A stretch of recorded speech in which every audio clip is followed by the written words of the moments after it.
Good morning, everyone. My name is Roger Scott, and I'm the Senior Strategist for Wealth Press. Today's Thursday. It's July 7th.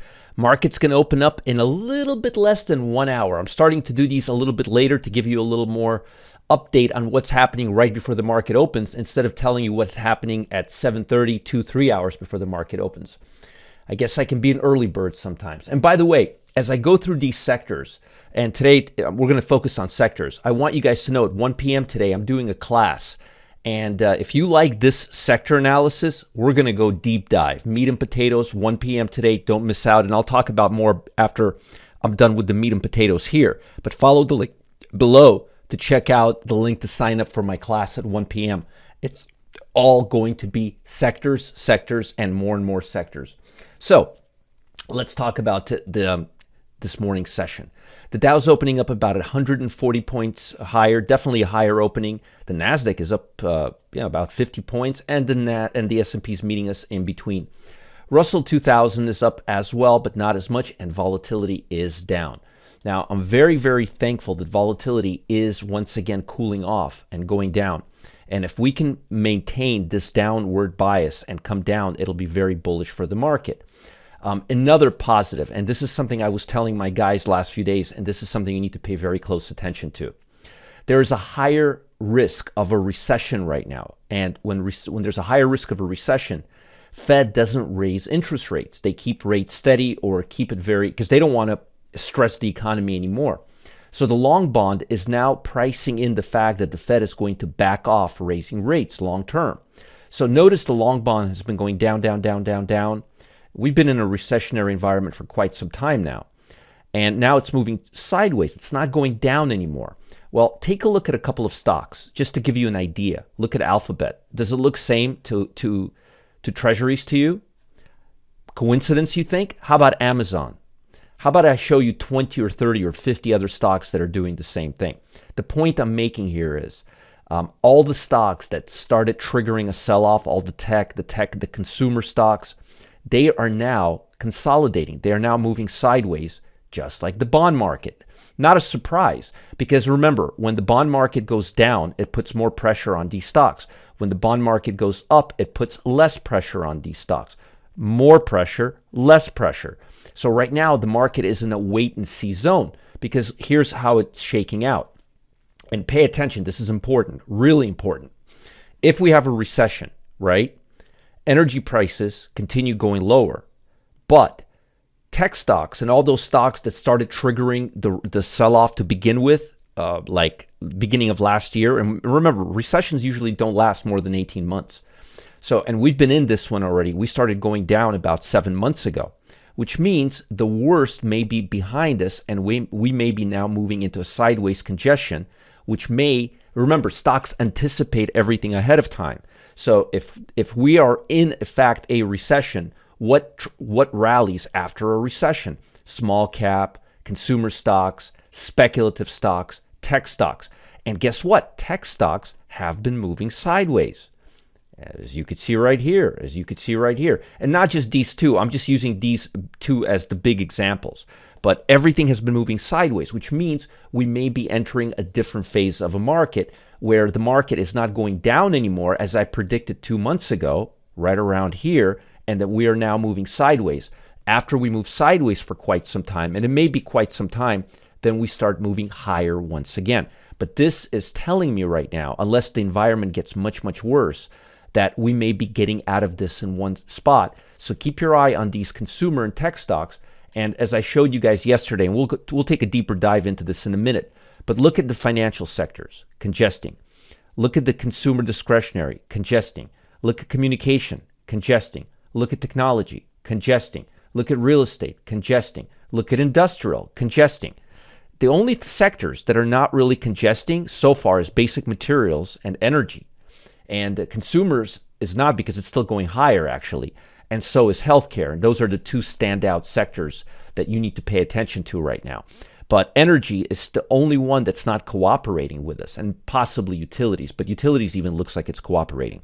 The point is, if we do have a major sector rotation, or if we do have a recession, in fact, and I think we are in a mild recession, and we're actually on the way out of this recession. I think what's going to happen is we're going to see the bond market cool off and not raise rates as much, because if we already are in a recession, then the last thing the Fed will want to do is stress us out even more.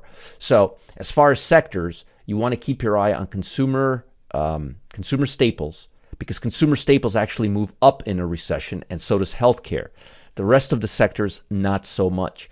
But I like the fact how the rest of the sectors are congesting. A congestion instead of a downward spiral could be very, very positive, especially in light of all the data we're getting now. Also, look at volatility. Stock market, like energy, started making new lows. Matter of fact, if you look here, and this is important, something you need to pay attention to. If you look at the Dow Jones, you will see that the Dow Jones is coming off swing lows right here. These are swing lows. It happened around 16th, 17th. Now look at volatility. Look at what happened during the 16th and 17th, which is like right here. We didn't make new highs, did we? We actually made lower highs, very significant. And now volatility is almost at the neckline. So if we can break this 24 level, we can really go down, and the stock market can, in fact, rally. Let's talk a little bit about global economy. Lower oil prices helped offset fears about surging inflation. The Federal Reserve might require more U.S. interest rate hikes. Oil prices edged up after falling below $100 a barrel. Investors worry about U.S. and European rate hikes to contain prices rising that are running at a 4-decade high might depress global economic activity, which is why the bond market is taking it easy right now and not going down anymore, because you got to be very sensitive with that. Fed does not want to raise rates and stress the economy anymore if, in fact, we are in a recession. The Fed raised its key interest rates last month by 0.75 of a point, biggest single increase in 3 decades. Mr. Jerome, I'm not going to predict the future till I get reelected, Powell suggested at the time. A rate hike of 0.5 or 0.75 of a point, 3 times the Fed's usual margin, was likely when policymakers meet later this month. That's already priced into this market, and the market is not budging. Notes released from yesterday from the minutes confirmed other officials agreed that such an increase would likely be appropriate. And that's priced into the market already, folks. Oil prices closed below $100 per barrel on Tuesday for the first time since May, but U.S. crude still up more than 30% for the year. Now, I want to show you guys something. This week, for the first time since January, energy stopped leading. Energy is now in 4th spot. This is how things are shaking out now. And I'll be honest with you, this is really how things look. Consumer staples, utilities, healthcare. And honestly, healthcare and consumer staples is what I would be focused on right now.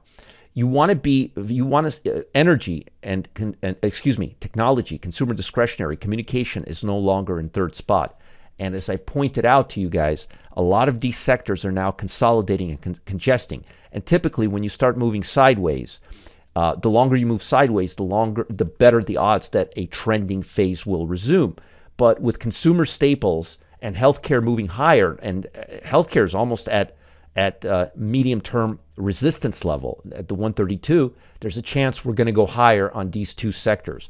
So I would be watching healthcare and consumer staples. If the economy is going to go into a recession, then oil prices will stay subdued. If there's less chance of the country going into a recession, then oil prices will remain firm. But for right now, we don't want to play that game. We want to kind of see where things go, because either way, whether we're in a recession or a higher inflation territory, consumer staples and healthcare should continue moving higher. These 2 sectors are not dependent, because look, people are going to be eating and shopping at grocery stores no matter what. And people are going to be going to the doctor no matter what. So healthcare and consumer staples are not going to go down as much. But keep your eye on the energy sector. That's going to give us big clues if we're going to go lower or higher, and if the country's going into a recession. The energy is a big red flag there. In terms of individual sectors, it's indices. The Dow Jones, the next major level, is 31,900 to the upside. 31,900 to the downside, it's 30,200. On the SPY, that level is 393 and 371.50. And on the QQQ,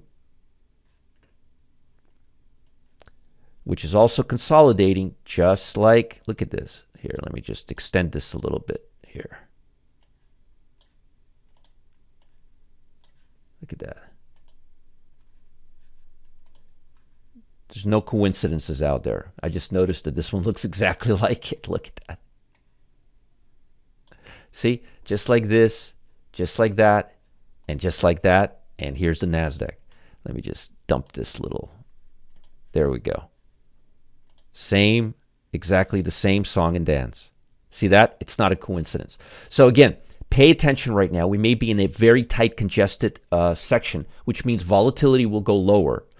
Volatility in terms of VIX will go down, which is what's happening. And the indices will start hitting their near-term resistance level, which is near the 312. Another sector you want to pay attention to, because it tends to move with the NASDAQ 100, is the consumer discretionary. And let me just kind of show you the same thing, exactly the same thing. See, look at that. 1, 2. Let's get rid of this here. Let's get rid of that here. Doesn't look all that different, does it? Looks the same way. All of these look exactly the same way, which is telling me that we're now going to have lower volatility, less directional bias, but the market may be setting itself up for a nice move up. Now, before I let you go, today at 1 p.m. Eastern Time, I'm going live with an urgent training session that I believe every trader needs to watch as the market sits at a crossroad. No one knows for sure which way the markets will move next. And anyone that tells you otherwise, they're just lying to you. That's why it's critical to use strategies that have the opportunity to do well regardless which direction the market moves next, and why I've baked into the strategy that I'm sharing at 1 p.m. Eastern Time today. I've baked myself into this strategy. Bookmark this link below and make sure to enter the room a few minutes before 1 p.m. Eastern Time today. Follow the link. And if you're watching on YouTube, it's in the Wealth Press YouTube channel. You want to check it out, do it now. Follow the link below. And I'll see you guys at 1 p.m. Post some comments, feedback. I want to hear from you guys. Send me some love letters. Support@marketgeeks.com. Bye, guys.